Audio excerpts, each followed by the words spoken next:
Hello YouTube, once again, a 2013 Scion XB. This time we are working on the wheel bearing hub assembly is what they call them too, and this will be for the passenger rear. So we will go over the steps and how to do this. First thing you want to do is remove your tire. I already removed it. Next step is to remove the ABS wire. Be careful doing that. If you damage it, you have to fix it, or else you get an ABS light on. Make sure you don't have any kind of lights prior to the service or repair. That way, if it was on and you replace it, then you know it has another issue, or it wasn't quite your fault that it's on. So after you take the wheel off, unplug the ABS. And then you can work on taking your brakes off. Take the brake caliper off. Removing the wheel and the rotor and the brake caliper and brake bracket. You can see here, this is the wheel assembly, this actual piece right here. And what you do is you line the holes up and get inside there. It should be a 14. These, careful, they might be super tight. So loosen all those. So yeah, that's what you do. New parts, or I'm sorry, the old parts.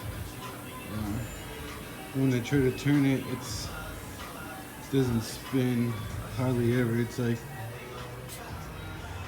trying to reel in a 1,000-pound fish or something like that.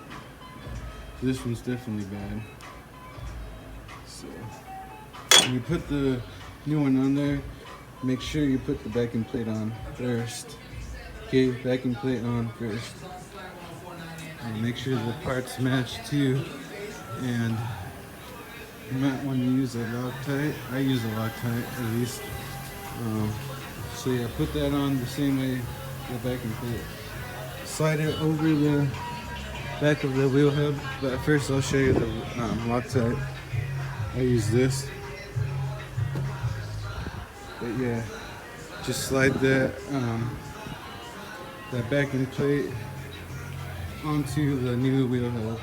So let's say this is the new wheel hub. It goes in this way anyways. The top, the connector goes on the top, right? So grab that backing plate, put it on, and how you know if it's right is there's like a gap in the backing plate. So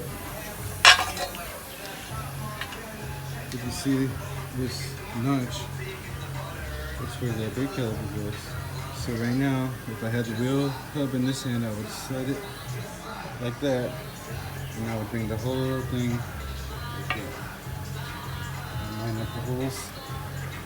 And yeah, you tighten it, put it all together, and that's basically your wheel hub. What you could do too is clean this off. And peel a bit off the inside here. And that would just make installation a whole lot easier, and it'll sit good. You don't have to. Yeah, that's it though. Remember what I told you? And that's how we install a wheel hub. Thanks for watching, and I hope you enjoyed the video. I'll show you guys the finished product. So pretend that the wheel hub was in my hand, and the connector is pointed up.